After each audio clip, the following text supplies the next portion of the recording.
Hello,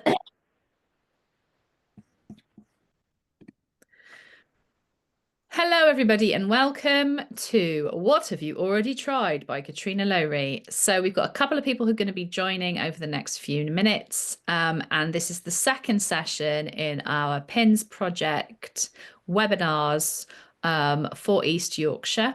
And this is a follow-up session. On last week, we talked about don't ditch differentiation, and we talked about 9 simple differentiation tips that you can use in your classroom. And today, this is going to be a workshop on what have you already tried. So my name's Catrina Lowry. Let's just do a quick introduction for those of you who don't know me. So I am a qualified and experienced teacher of SEND and also an experienced Senko. I'm the founder of Neuroteachers, which is my company. We work with nurseries, schools, colleges, and businesses to improve inclusion for neurodivergent people. I'm also neurodivergent myself, so I have a diagnosis of dyslexia and bipolar condition, and I have recognized traits of ADHD, dyspraxia, and auditory processing disorder. So in case you're counting, that is 5 neurodivergent conditions. So we're going to begin with a recap and discussion of what is neurodivergence and what this means in the classroom. We're going to discuss how this affects behaviour and attainment in the classroom and at home, and how parents and educators can support this. So in any of my training, pretty much every single time I ever do any training, I always ask you to think of a particular child in mind. So for the purposes of this exercise today, I want you to pick a particular child who is causing you some concern. Now, this concern can range from anything from they're just not quite there academically to where you can see they could be. Not in comparison to other children, in comparison to their potential.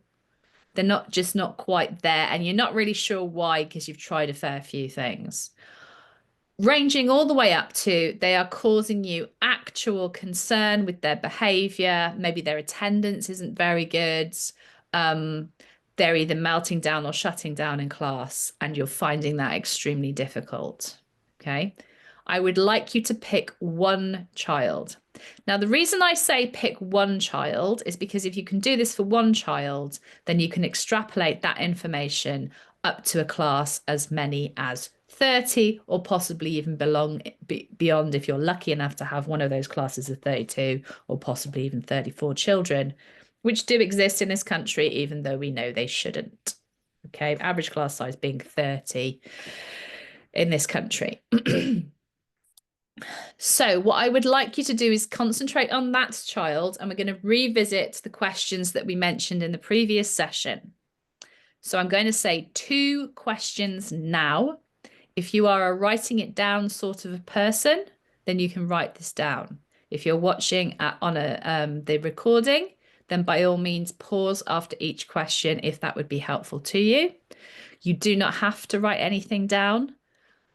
You can just sit and think about what I'm saying, or you can completely stare into space. It's your experience. Do as you wish. So I'm going to say the 2 questions now. Question 1.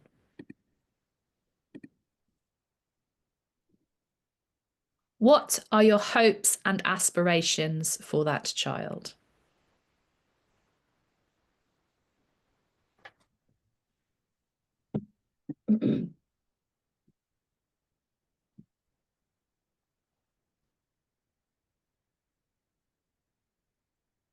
And number 2, how are you going to use the information I give you today to help them reach those aspirations?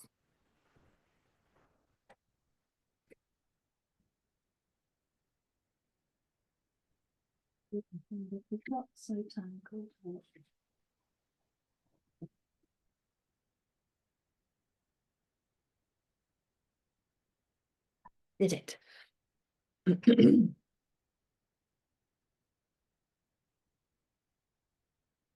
So throughout the rest of this presentation, we are going to revisit those questions.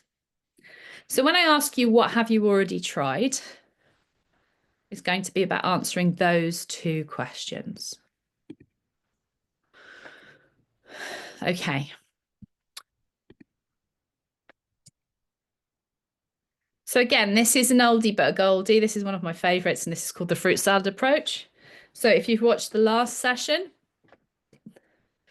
then you already know that this idea comes from Donna Williams, who is an autistic advocate.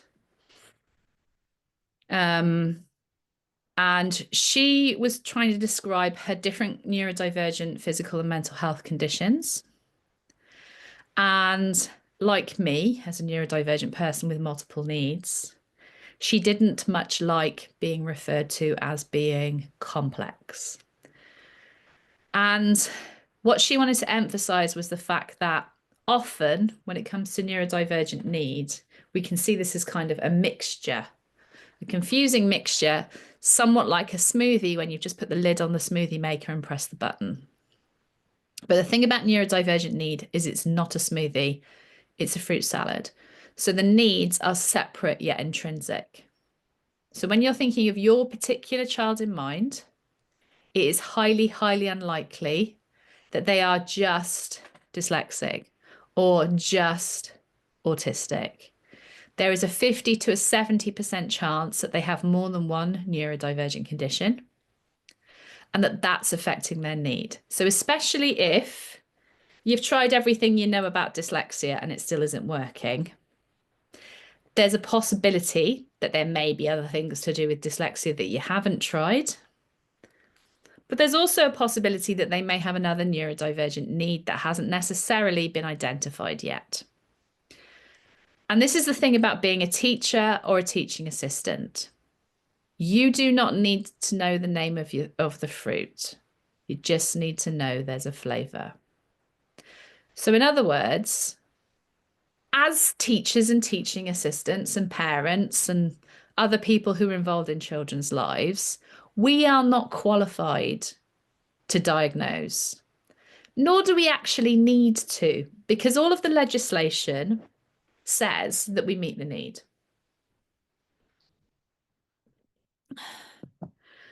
And we don't need to know what the need is called in order to meet that need.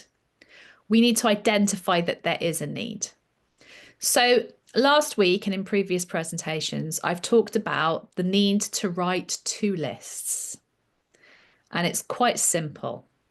It's so important that you write a list of the child's strengths. And the strengths could be a particular hobby, interest, or special interest, or possibly even hyperfocus or passion that they have, which you could possibly just weave into bits and bobs of their work throughout the day, just to give them 2 to 5 minutes of being their authentic self and talking about something that really enthuses them.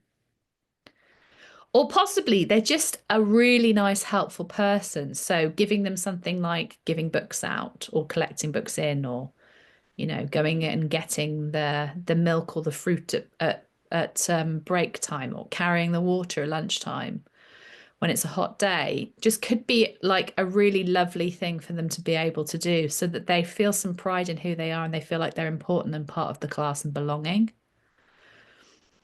But let's put more emphasis on the strengths. So later on, when I ask you, it would be really lovely to hear what you've already done in terms of strengths for the children. And the next thing is to consider their needs. So if it were me, I would just divide the page into the 4 areas of need that we're going to cover in a minute.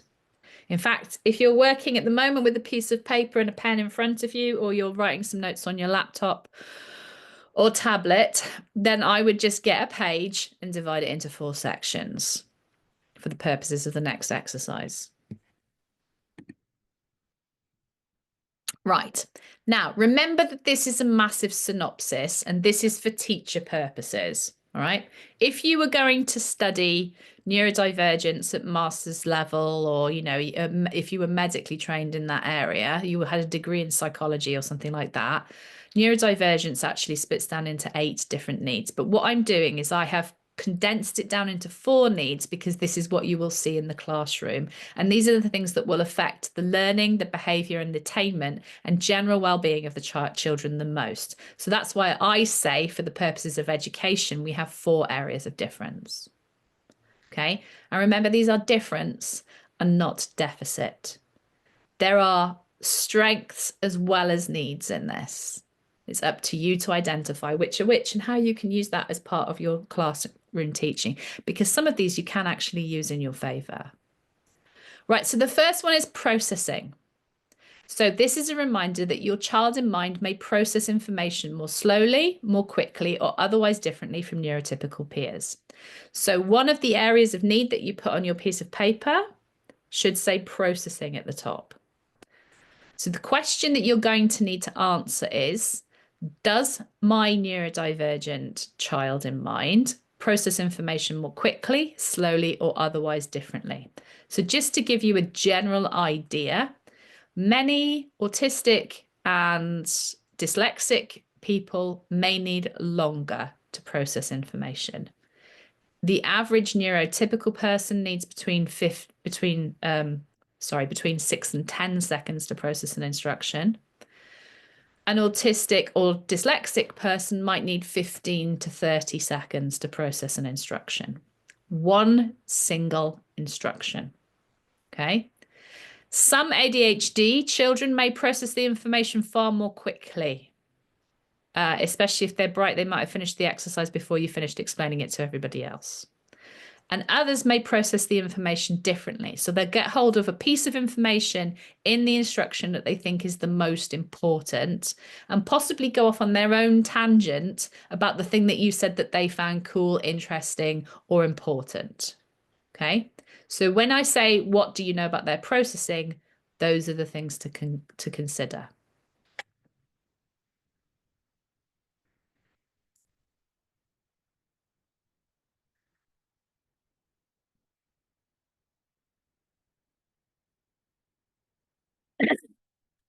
The next is sensory need. So all neurodivergent people, regardless of their neurodivergent needs, will have a difference in their sensory processing.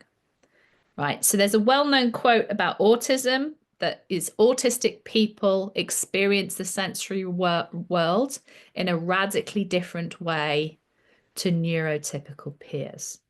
And that is a quote that comes from Olga Bogdashova, and she is an expert in autism who actually taught me my master's course. However, things have moved on a bit in terms of our understanding of the sensory system since she originally said that back in 2010. You know, it's been a while, 15 years. And now we actually understand that sensory differences affect all people, and in fact, neurodivergent people specifically. So your child in mind may have hyper or hyposensitivity in one or more sense. So just to give you an example, you may already know that they are hypersensitive to noise. So if it's a noisy classroom, they find it really difficult to focus on one piece of information. They may also be hyposensitive to something like, for example, hyposensitive to touch, meaning they have to lay their hands on absolutely everything in the entire classroom and touch everything at once, including the perimeter walls or around the edge of the classroom. Okay. So hypersensitive means they're getting too much feedback, and hyposensitive means they're getting not enough feedback. So if they are hypersensitive in a particular sense, they may sensory avoid. And if they are hyposensitive, they may sensory seek. So hypersensitive to noise may stick their fingers in their ears or put on ear defenders. Hyposensitive to touch may need to touch absolutely everything, and you and your hair and the person next to them and everything in the entire room. Okay.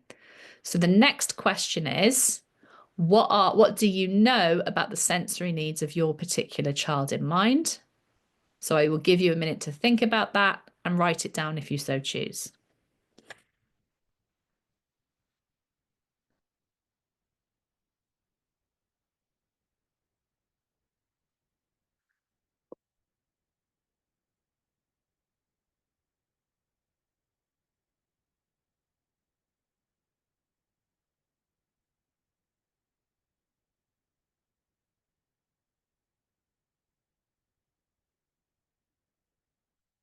Okay, so the next area we need to consider is executive function. So just as a reminder, executive function skills are the skills you need to do activities. And there are 8 executive functioning skills.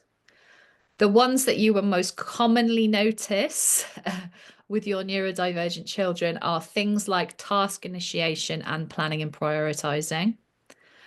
But ultimately, underlying all of those, if you work on working memory, that will improve executive function skills across the board. So have a think about what the executive function skills are like for your neurodivergent child in mind. Write that down if you wish, or simply sit and think about that.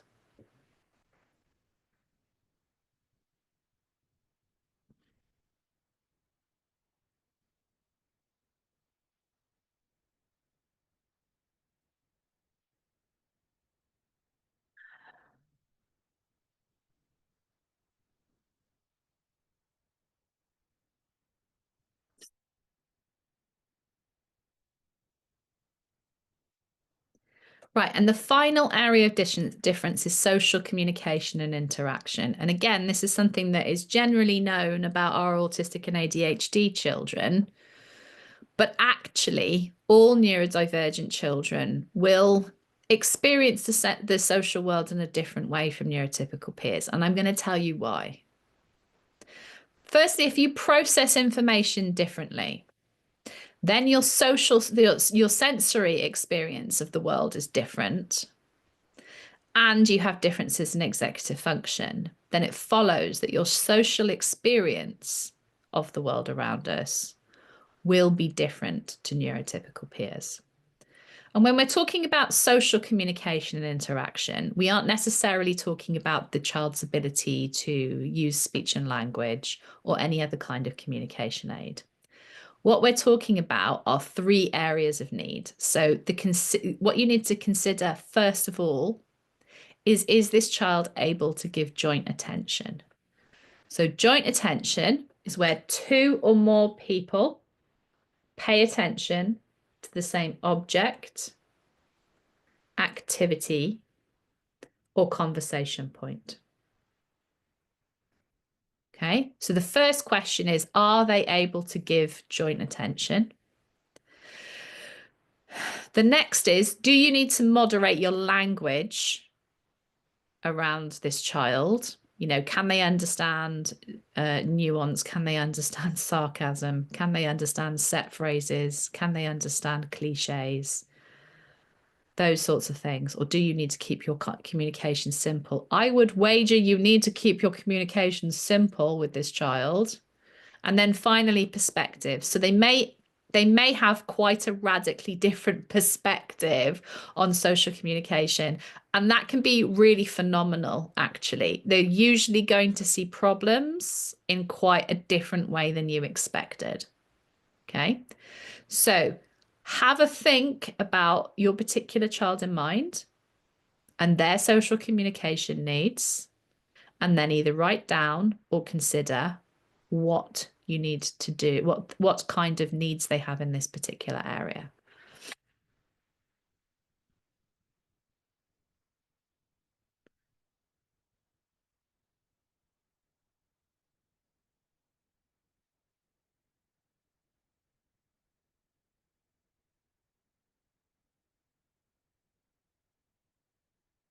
Now, if you do need any resources to help you with those on there, I do have screeners that are available on my website, which is neuroteachers.com, in the resources section, which could help you to indicate what needs the children have in these particular areas.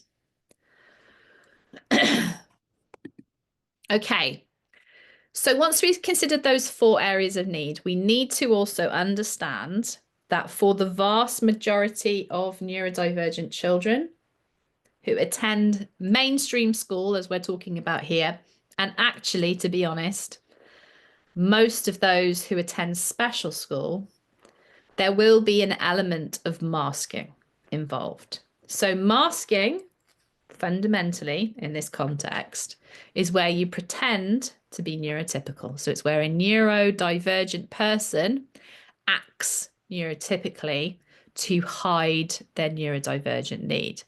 And the reason that they do this is because of shame.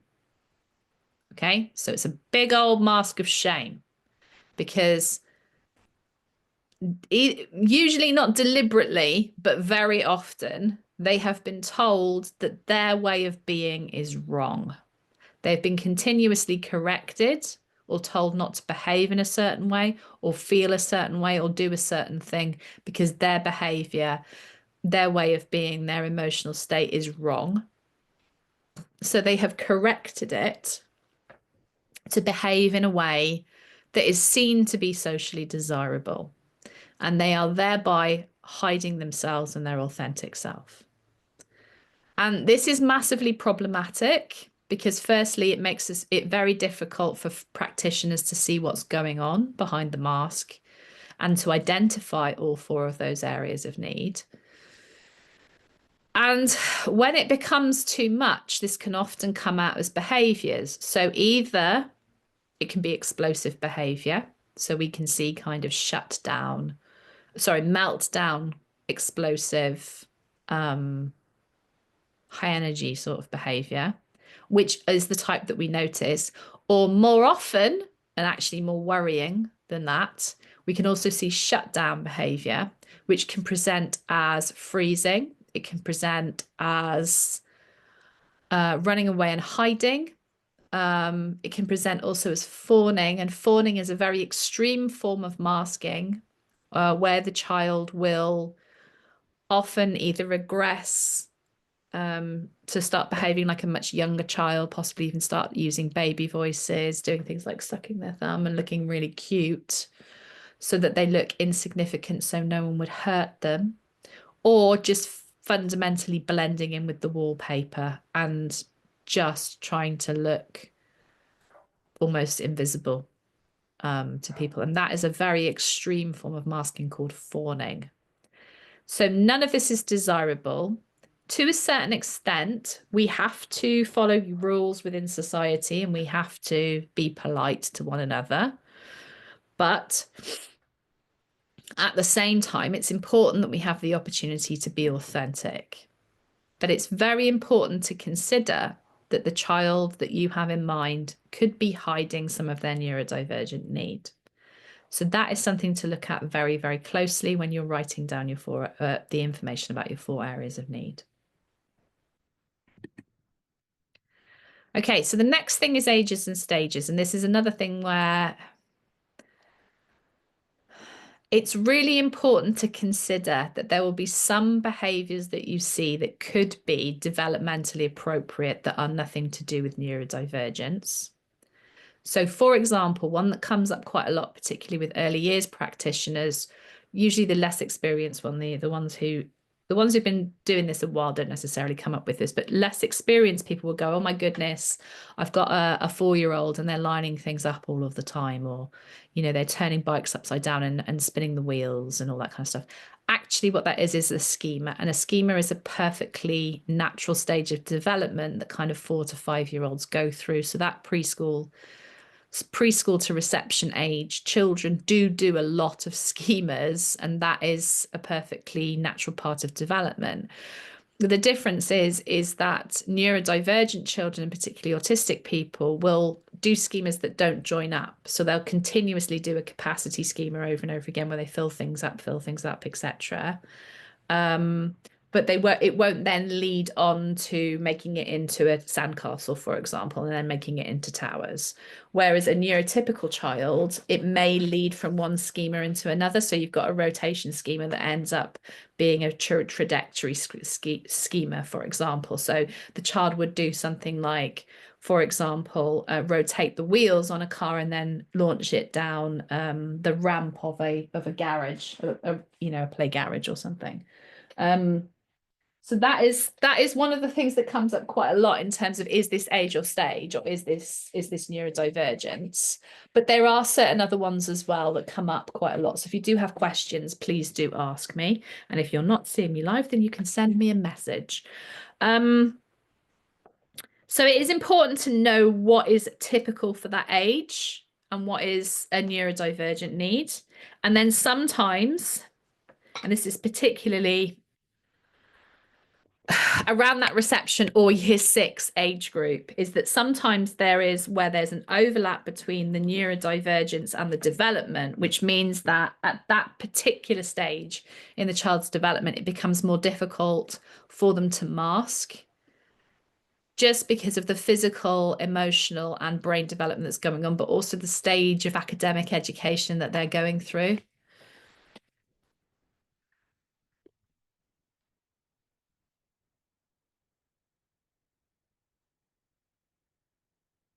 Plugging it in the laptop.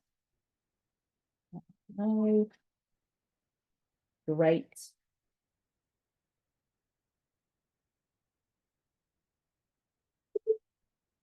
Ah. Okay, good. There we are.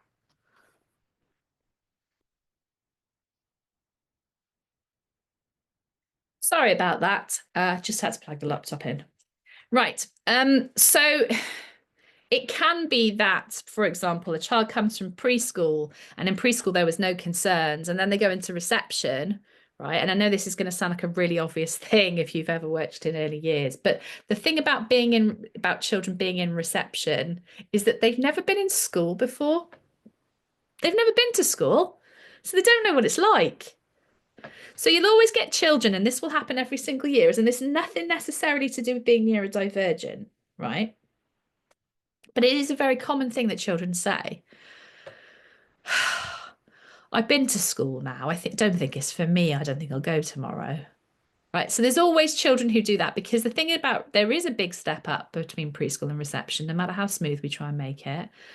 And they've never been to school, and they suddenly come to the dawning realization they've got to go for another 13 years potentially, which is a lot. Okay.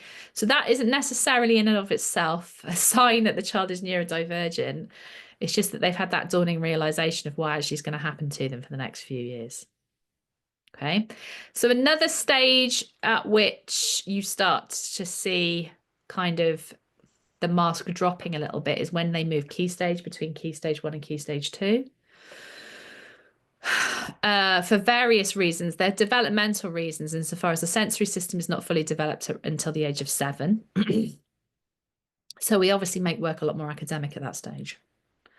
The curriculum is quite a big step up, I feel, in year 3 in England. Don't know why that is. But you do notice a lot of children who seem to be fine when they're in key stage 1 and reception, who suddenly start to struggle at around that age. And part of that will be developmental, because their brain is going through a big stage. They do go through a bit of a growth spurt at that stage. And part of it is academic, because of the big step up in work and the more formalized learning that they have to do. So it becomes more, it's not that the neurodivergence wasn't there before, it's just that you hadn't noticed it necessarily because they have been able to mask up until that point. And again, we get the similar sort of thing when it comes to year 6. And the reason for that being the year 6 curriculum is a huge chunk of SATs. Hopefully in your school, you don't spend too much time doing that. Some schools spend the entire year doing it though, pretty much. I just don't know why we still have them. And also as well, that's the stage where the child is transitioning from the primary school into the secondary school. They also are, on the cusp of puberty. So there's all kinds of things going on in their brain and their body, which can be quite confusing for them. So at that stage, they can suddenly seem to start to struggle, kind of end of year 5, beginning of year 6 as well. So that's another thing to consider in the mix for your particular child in mind. Okay. Right. And finally, for this section, intersectionality and neurodivergence. The child comes from a particular culture and a particular family and a particular community. You may be extremely well versed in that culture and community because you might be from it. Alternatively, you may not. Okay, so you could come with some preconceptions about what's going on for that particular child. And when we are approaching the subject of neurodivergence to families, parents, and communities, we should always tread lightly. I'm sure you already know this, but I'm just going to point this out. you may have a preconception that a particular religious group, class, culture, or ethnicity may be hostile to the idea of neurodivergent children. And then you start speaking to them and they're like, this is absolutely the child God gave me. They are a welcome part of this community. They are well loved within their family. We love this child. We just want the best for them. We know that they'll go at their own pace in their own time. This is fantastic. Conversely, you may have families for religious or cultural or class regions, or just because this is the way they do things in their particular family, where they say, absolutely not, this is not a thing. We don't have children like that in our household. We don't believe in these things. They might not even actually believe these things exist. Okay. So you don't know until you speak to the parents about this. But the good news is if you get one of those is that we don't actually need the diagnosis in order to meet the need. Because remember, you already know that there's a flavor to that fruit. You don't need to know the name of it. So you can just talk to the parents about support rather than talking about specifically what it's for. You can allude to certain sensory needs. For example, you can allude to certain academic needs. You can allude to certain executive function needs, or possibly even social needs, without the need to actually state about neurodivergence. And let's face it, we can't make the diagnosis anyway. So it's sort of irrelevant, but we do need to tread lightly and be respectful to parents and families when we have these discussions. Equally, we do need to children as well, because they don't necessarily, you don't know what their prior knowledge is unless you have an incredibly neuroaffirming school, which some of you do, I'm sure.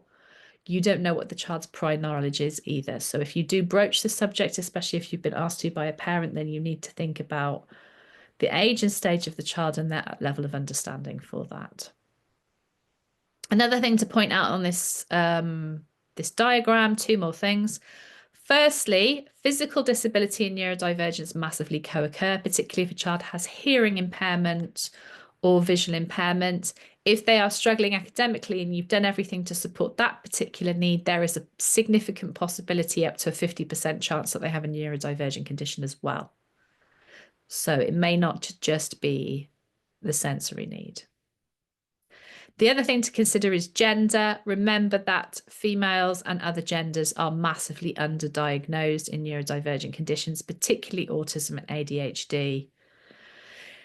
Even if they get seen by medical professionals, they still get often overlooked because the training is not necessarily universal in terms of understanding things like masking, which females and genders other than male often tend to be even better at than their male counterparts, although males also very often mask. So that is a big consideration. Okay, so I have talked a lot on this bit here. So what I'm going to do now is ask you to do a little reflection question. If you are watching this on a video, then I would suggest that you pause and have a think. If you're watching with other people, then perhaps discuss it. You can sit and think by yourself. You can doodle or you can write, whichever works for you. So I'm going to pause this now and take some comments from the people who are on the call.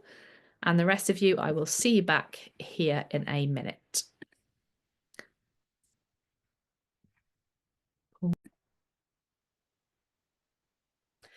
Okay, welcome back, everybody. Thank you for pausing to do that. Much appreciated. So let's continue.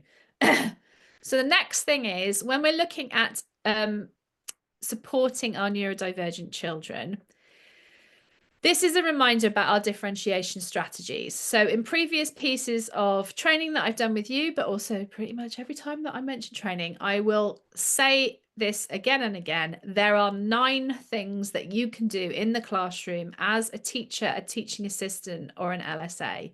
And these are those. So the first of this is adjust the rate.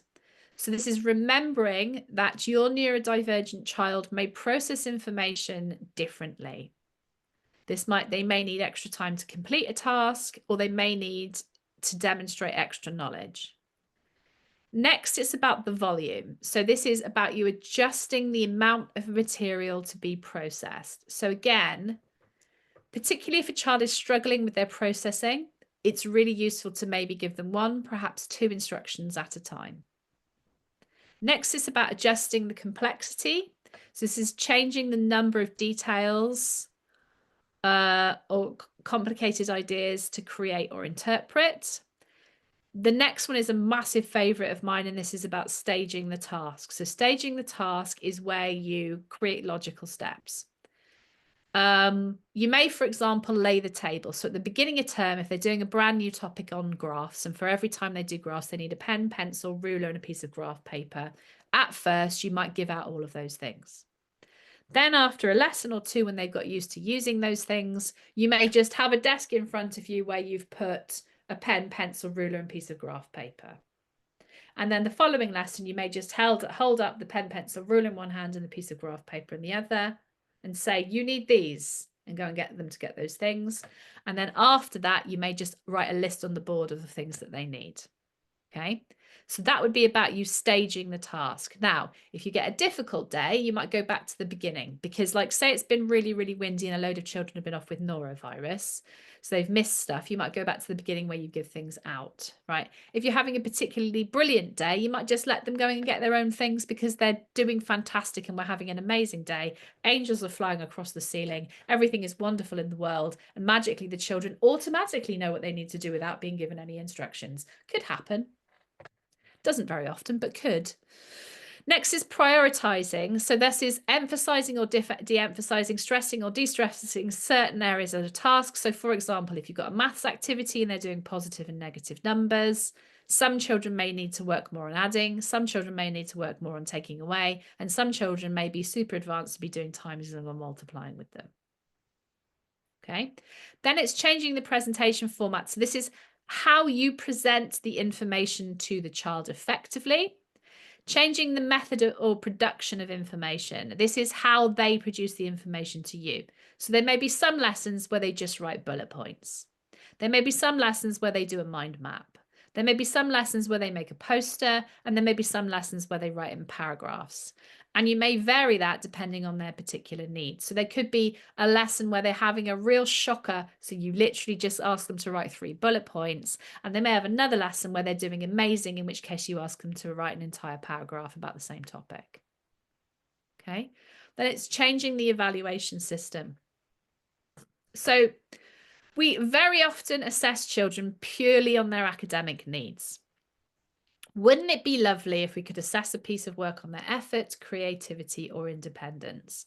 Because ultimately, isn't that what we want from adults? We want them to put in the maximum amount of effort that they are able to give on that particular day. No one can do 100% off it all the time on every single thing. We want them to show creativity. We want them to show imagination, and we want them to be able to work independently, because ultimately, that's what we want for adults, isn't it?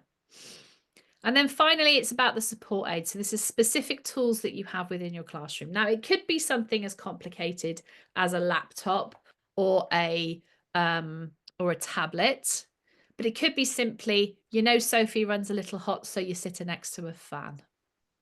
Okay, you know that this light above is too bright for the child, so you get them to sit in their quiet corner under a canopy or in a little tent for a few minutes because they're finding it a bit bright in the room. Okay, so it doesn't have to be anything complicated. I'm just talking about using what's in your classroom. And when people talk about support aids, they always talk about seating plans. There is no such thing as the perfect seating plan. You will know, as you have tried it on several occasions. There's always that one, isn't there? You think they don't know each other and they sit next to each other and they're best of friends or neighbours or something like that. And they end up talking the entire lesson when you were certain that they wouldn't. Okay, so seating plan isn't the be all and end all. But I'm not saying that you need to do anything difficult or complicated. You don't need to have, you know, writing slopes for every single one of the children or complicated pieces of sensory equipment. Work with what you've got and see what you can do to improve things.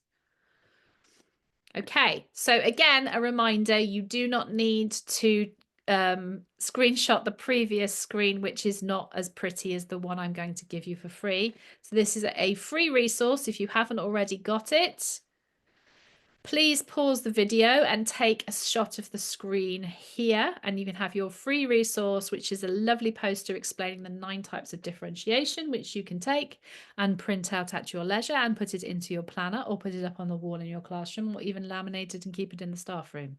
It's very much up to you, but that is free for you.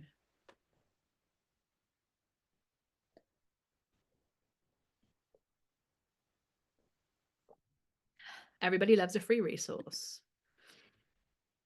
Right, so now we're going to look at a worked example. So this young lady that I found on the internet here is Stacey Stockphoto. It's a well-known Swedish name. And we're going to give an example of the way in which we might use differentiation in a mainstream classroom. There are no extra adults in the room in this. There is no extra sensory equipment. This is simply what you would have in a typical classroom. Okay, so first of all, we're going to look at Stacey's 4 areas of need. So she is autistic, ADHD, and dyspraxic, and she is 9 years old. And she processes information more slowly than other children. She can usually not hold more than 2 instructions in her head on a good day. So we need to make sure that we give instructions to her first and that we only give her 1 instruction at the time.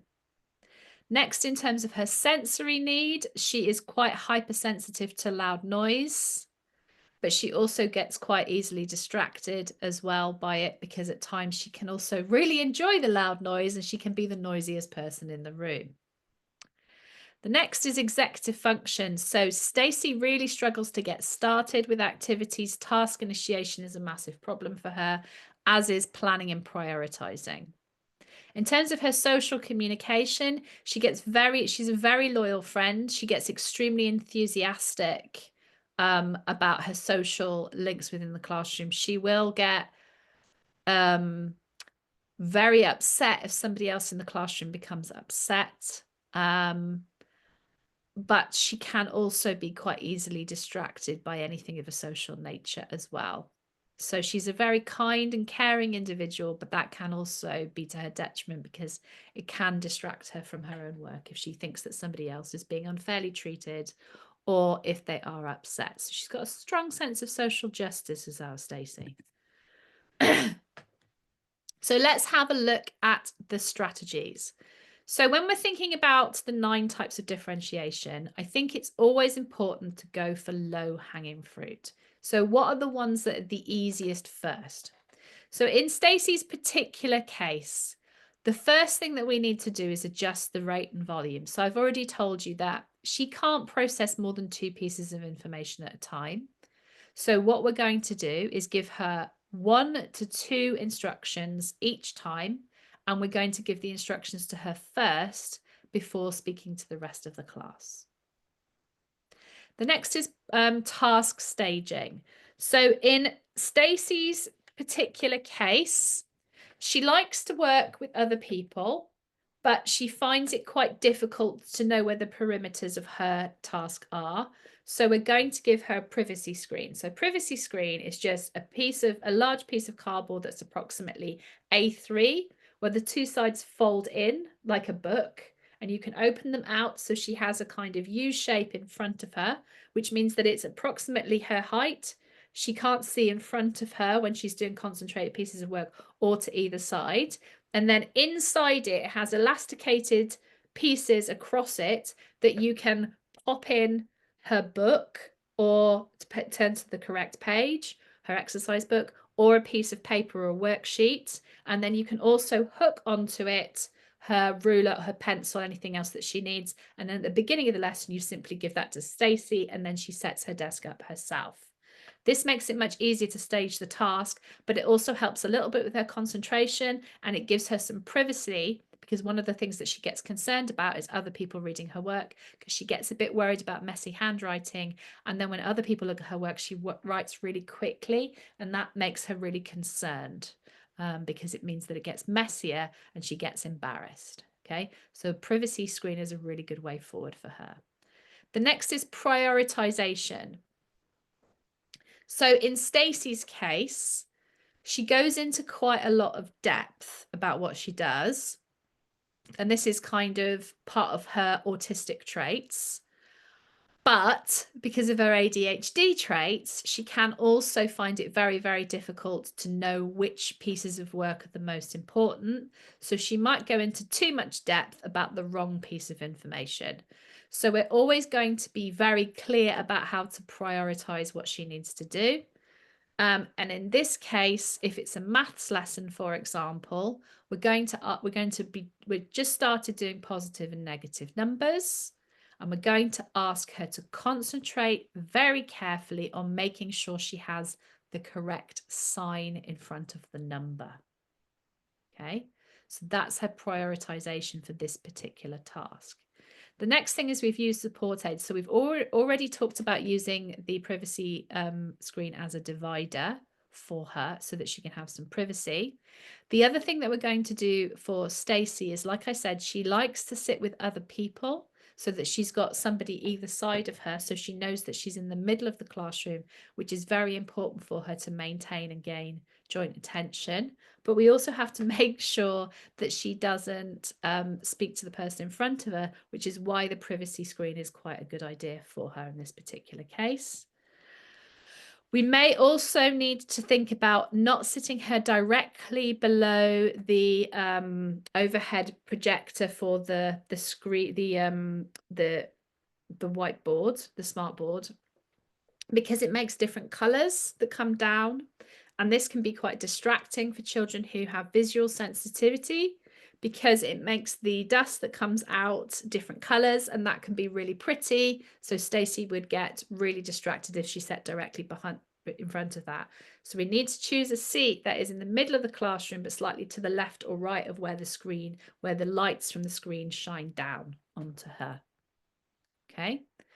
So as you can see, these are all pretty straightforward things that take a few minutes to think about, but that will make quite a big difference.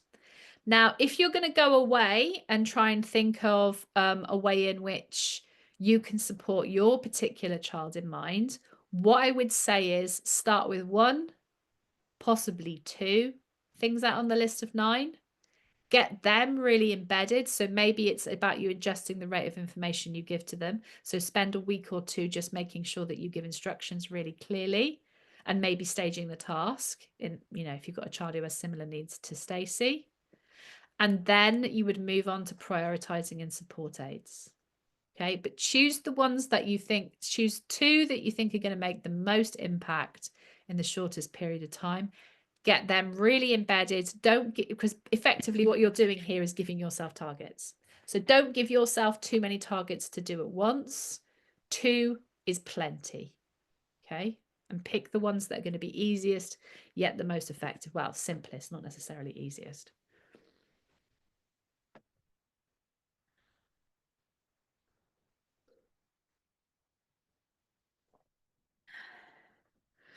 The next thing that is very important when it comes to differentiation, adaptive teaching, universal provision, ordinary available provision, whatever it is we're calling it this year,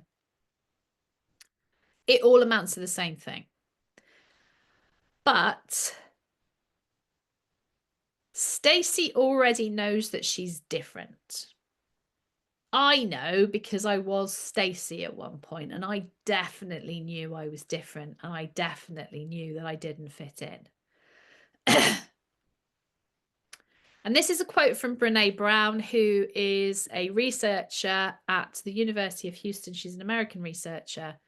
If you haven't looked her up already, it would definitely be worth you watching her YouTubes, particularly her TED Talks. She studies shame and empathy. And it doesn't sound like it's going to be a lot of fun, but you will learn a huge amount from watching those. I'm a huge fan of her and her books and her videos. But I mean, like I said, she's very accessible. Even though it's really quite high level research that she's explaining, she does explain it in a very great way. And this is one of the quotes from her. So fitting in is becoming who you think you need to be in order to be accepted. And so very often our neurodivergent children, particularly those of us who high mask, try our absolute level best to fit in. And that is where the mask comes, particularly one that's, made of titanium and all sparkly and has reflective bits on it just to kind of reflect things back at you. There's some very elaborate masking that goes on, particularly in mainstream schools. What we really want from all of our children is that they feel a sense of belonging. And Brene Brown says, belonging is being your authentic self and knowing that no matter what happens, you belong.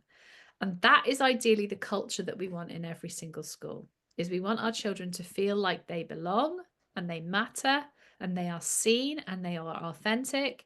And regardless of them being their authentic self, however they show up, they fit in. They don't just fit in, they belong in the school. They are part of our community, and that is what's so important.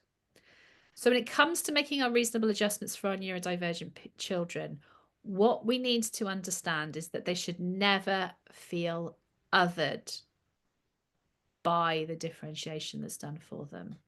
So if there is a child who you know would benefit from ear defenders, for example, you offer ear defenders to everybody. Actually, I'm going to do a little slide.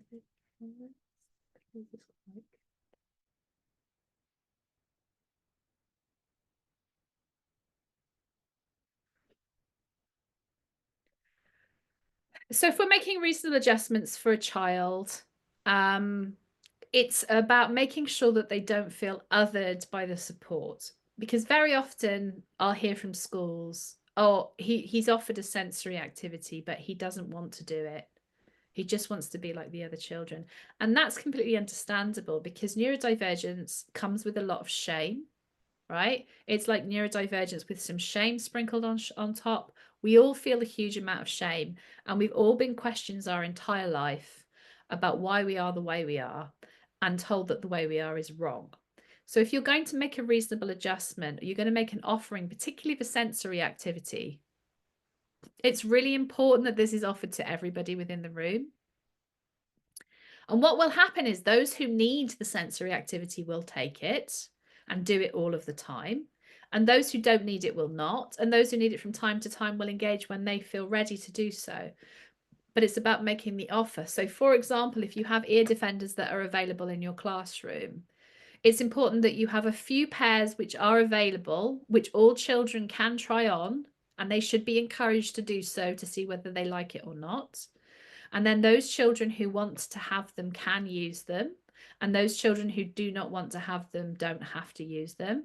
And also as well, equally, you can offer these in the playground so that you have a set available, like a little lending library available with them, with some of the play equipment. So if it gets too noisy outside, then it could get too noisy for any child. It doesn't have to be a neurodivergent child. A neurotypical child could have a little bit of an earache that day or a bit of a sore throat, or they're just feeling a bit sensitive. They didn't sleep too well last night. Everything's a bit noisy. Everything's a bit overwhelming. So they wear ear defenders on that particular day.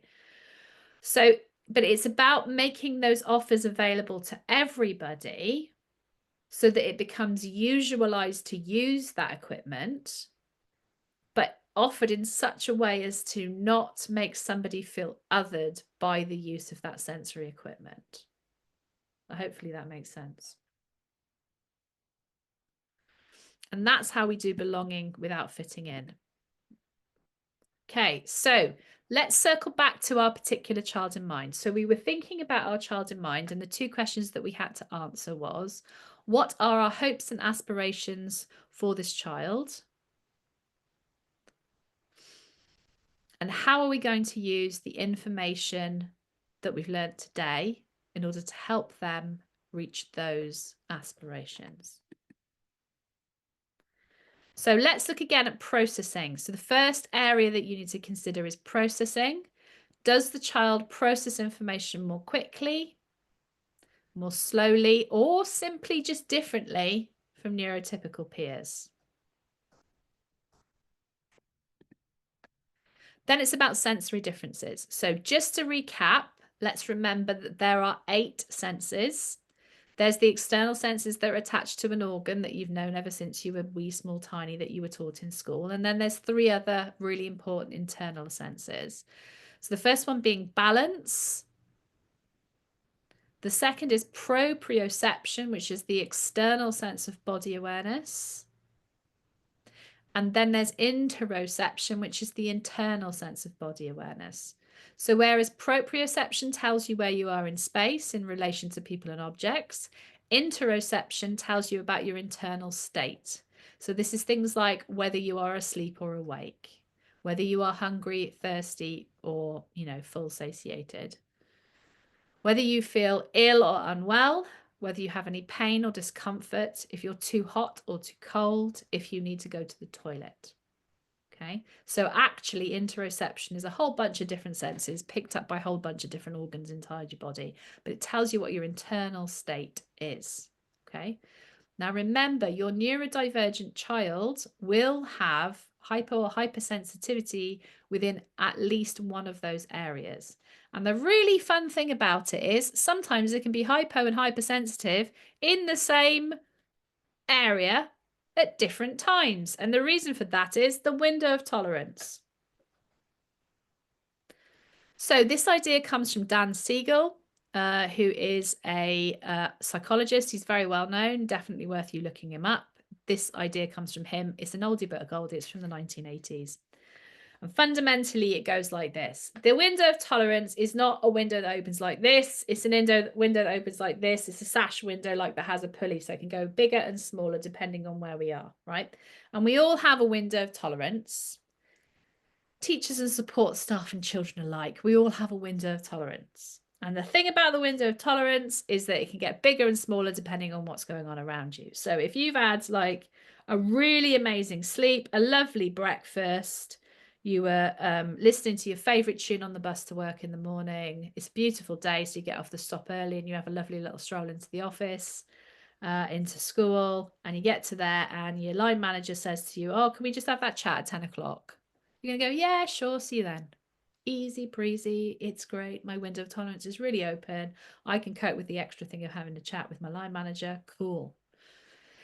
If you've had a rubbish night's sleep, maybe got a bit of a cold, you had a slight row with your children or your spouse or whoever you live with in the morning, the bus was late, it was really noisy and sweaty and full of school children playing loud music, your phone ran out of charge on the way to school, so you couldn't even block it out. It's absolutely tipping it down with rain. You get in, you're soaking wet, and then your line manager is the first person you see and they say, can we have that meeting at 10 o'clock? You're going to go, yeah, okay. Because your window of tolerance is far smaller on the second day than it was in the first, right? So that is worth bearing in mind, both for the children who you work with and for your colleagues, okay? It is worth gauging where somebody is in terms of their window of tolerance before having a conversation with them. And sometimes you can tell because there are physical signs. Like someone's soaking wet and walking in like this, they maybe don't want a meeting at 10 o'clock. It can wait till later, can't it? Give them a while, So our window of tolerance gets bigger and smaller. Yeah, if you are a teacher or a member of support staff, right? See September, big window of tolerance, huge window of tolerance. Very good, right? Just have summer holidays. Maybe you've still got a bit of a tan. Some of you coming on inset days still wearing your shorts and your flip-flops because it's September, and let's face it, it's usually quite nice weather. Everyone's cool on those days. Yeah. And then the penultimate week of term, just before you've got the school play and you've got Santa coming in and all the children are completely hyper and all the staff are really exhausted, window tolerance is like a tiny little envelope of hope. Like that. Okay. The children are the same, right? So their window tolerance is going to go up and down. Now, what this means for neurodivergent people is naturally we have a much smaller window of tolerance. And there's a quote, a really brilliant quote from Pete Warmby, who is an autistic former teacher who wrote this amazing book called Untypical. And in that, he talks about the autistic experience. And he says, our autistic children are scraping the ceiling of the window of tolerance all day long. And that is a very good description. In fact, I would go further and say all of our neurodivergent people within schools are scraping the ceiling of the window of tolerance all day long. And that goes for our neurodivergent staff as well as our neurodivergent children. Okay, so assume that that child is either hypo or hyper aroused. Ever so slight, just about keeping it together. all the time. So this is why I'm saying things like giving them the preferred activity, particularly a sensory activity, before they have to do concentrated work, rather than giving it to them as a reward, may have a better effect, because that is going to open their window of tolerance. Like I said, if you give me this before I have to do my presentation, I'm going to do a better job than if you tell me you have to do the 2-hour presentation and then get this at the end. Okay, because it's not a reward to me. I need it, right? It's a sensory tool, not a sensory toy. I need it in order to be able to concentrate. And I'm a 49-year-old woman with a master's degree. So that 5, 6, 7-year-old in your classroom definitely needs that before they do the activity. If that makes sense. I hope that makes sense. Yes, the checklists and screeners are on my website. I think there is a bundle for them as well. Yes. So it's neuroteachers.com. Okay.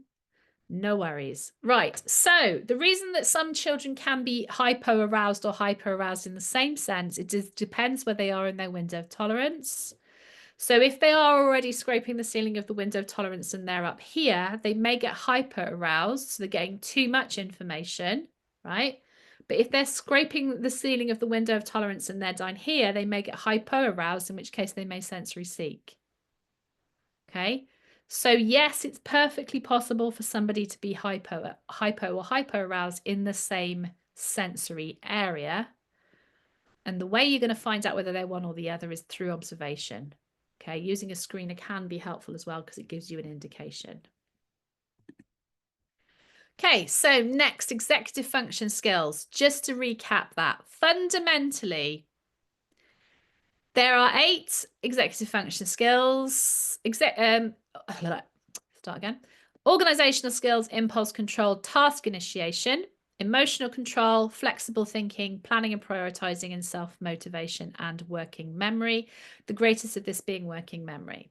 So the thing about executive function skills is it's a little bit like a computer game. Unlock working memory and you unlock the other executive function skills. So it's like this: routines and predictability, lower mental load, and free up working memory. So if you're getting a problem with organizational skills or task initiation or planning and prioritizing, unlock those. Now, what you will see, the kind of like smoothie that you're seeing in this fruit salad, are things like the impulse control and emotional control. If you got to that point, you are quite extreme with this, right? You're already fairly far, the window of tolerance is extremely small. Okay. But if you start with working memory, much as that might seem completely counterintuitive, that will make a big difference to impulse control and emotional control, especially if you do it alongside sensory activities.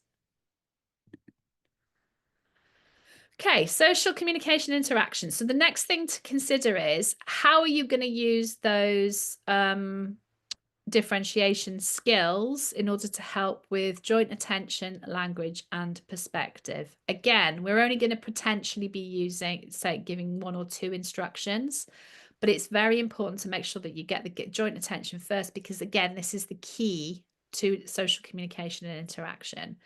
So the first way you do that is by saying their name, and then you're going to give the information in such simple language as to make it straightforward. Another top tip that I said this the other day to another group of teachers, right? And I forgot how impactful this is. So are you ready for this? Don't say please. Please is a question. Can you sit down, please? They can say no to that because that sounds like a request. If you say sit down, thanks, however, saying thank you assume that it's finished. You'll get better results. You're still being polite, you're still using your manners, but say thanks, not please, because please is a question.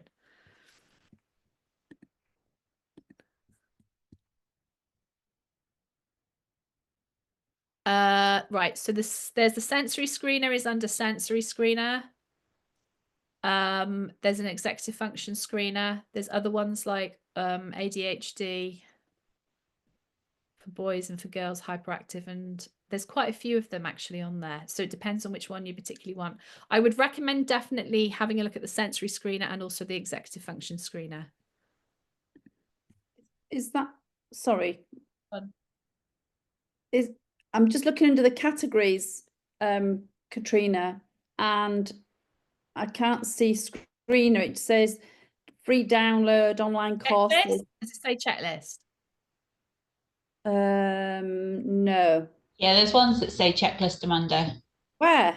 So on page 2, halfway, well, at the top or the third line down, there's the ADHD checklist for girls. There's the inattentive and hyperactive ones, boys. Then there's a sensory checklist, executive functioning checklist. That sounds about right. Yeah. Yeah, it's on page 2 of your thing. Of the ADHD title, is it? No, I just did the resources. If you just go home, resources, and then it just shows them all, and then just go to page 2. Sorry. Yeah, no, it has. Yeah, I found it now. It's under. It was under the. I did do resources, and then it's under the ADHD title, and then I see it right. It's at the bottom of page 1 on mine. Yes. Sorry, I'm not as familiar as I used to be because we've just redone it, and I haven't looked at it as much as I should. So I'm like going, oh, what page is it on? Oh, page 2, page 2, everybody. It's seamless. That was seamless. That was absolutely what I meant to say was page 2. Yes, thank you so much. Brilliant, brilliant. Thank you. Thank you. We'll put links to that as well. Well, when we give you the bundle and everything, we will put links to all of that because you obviously are going to get a guidebook to go along with this as well. So we will put those in. Right. So what to consider about your neurodivergent child in mind? These are the areas to consider: processing, sensory need, executive function, and social communication. This is a book that I have, which is an ebook on adaptive teaching, which basically tells you everything that I just told you, only in pages rather than words that I'm saying or using a video.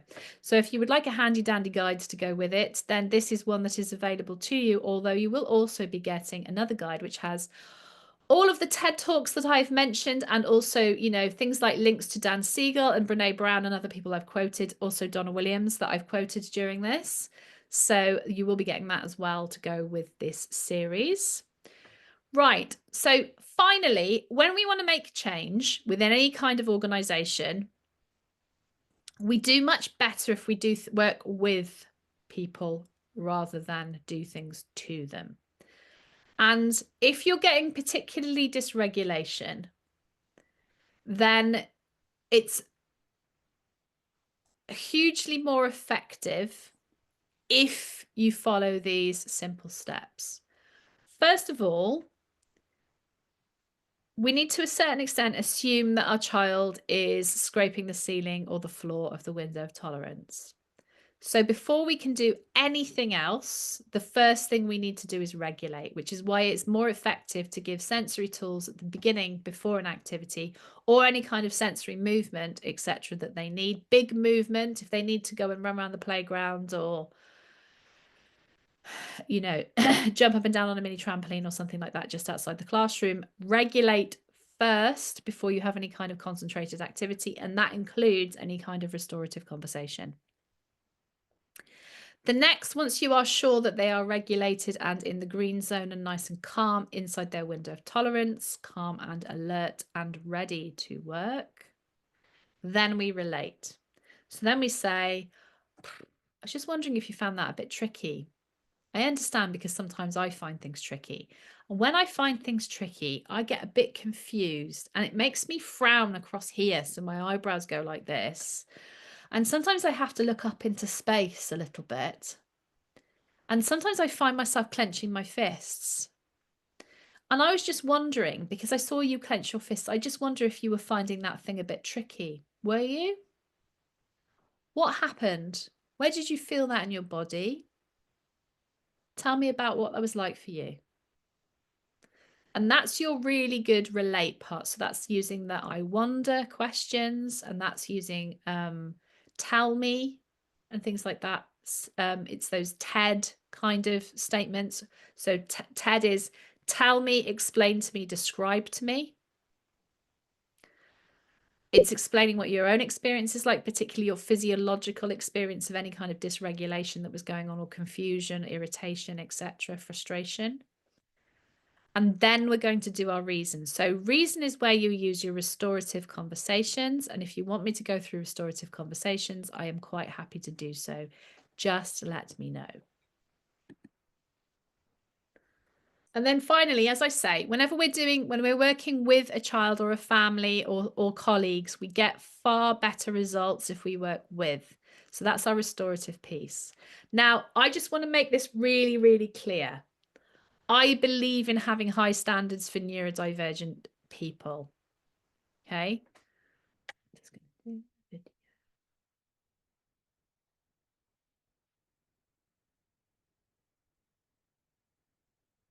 We absolutely are going to have really high standards for our neurodivergent pupils, but we get much better results if we work with.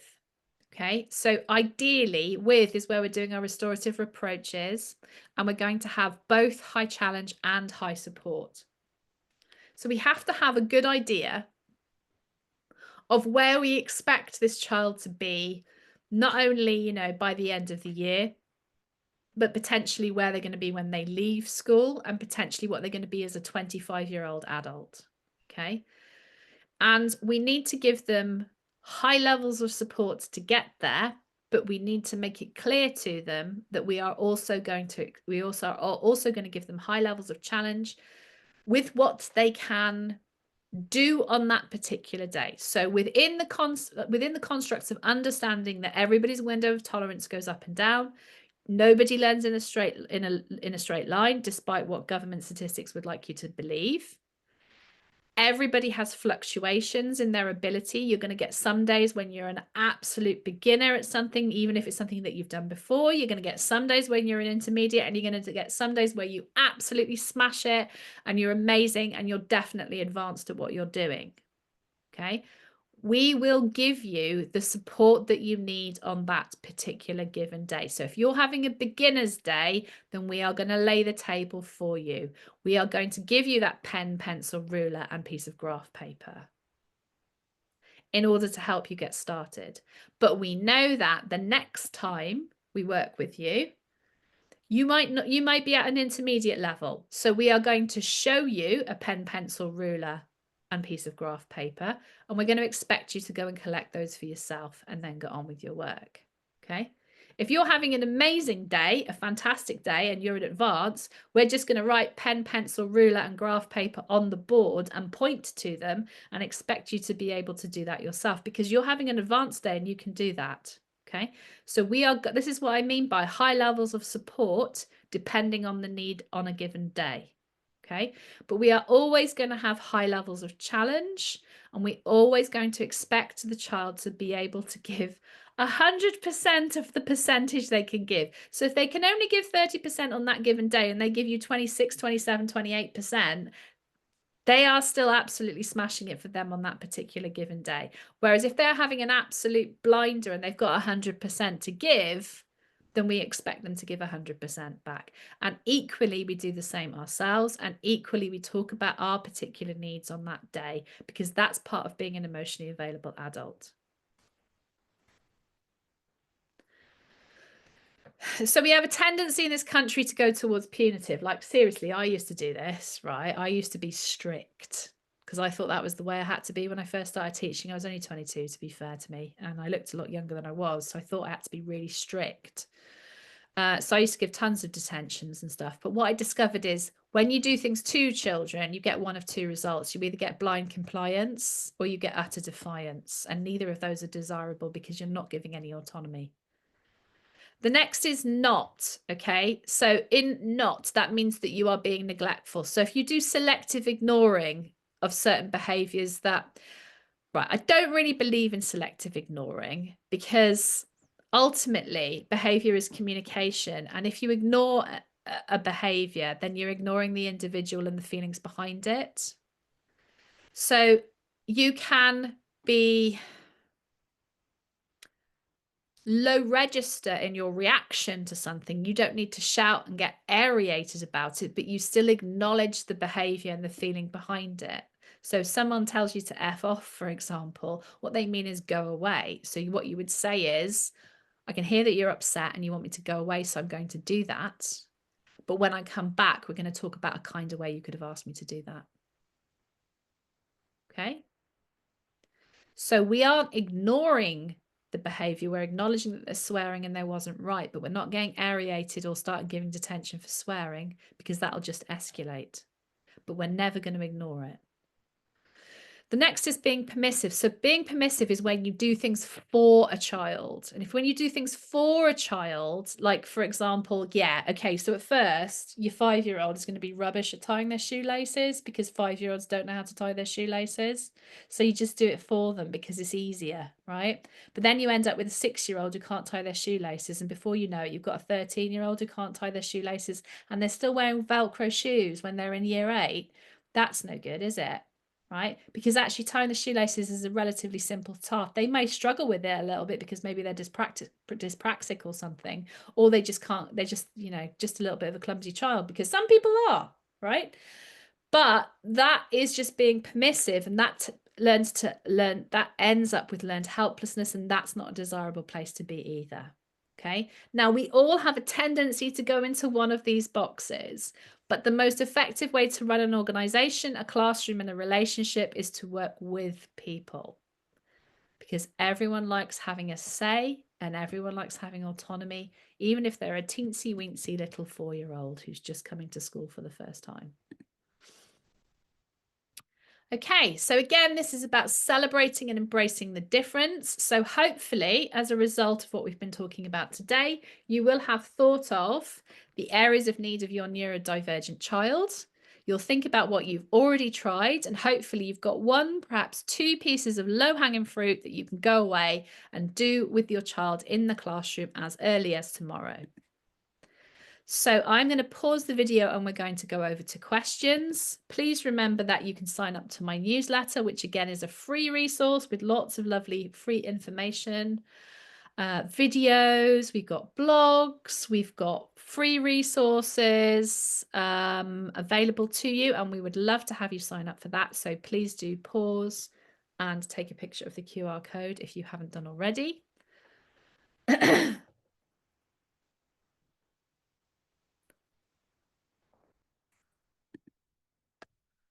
And I am also available on social media. I will get back to you.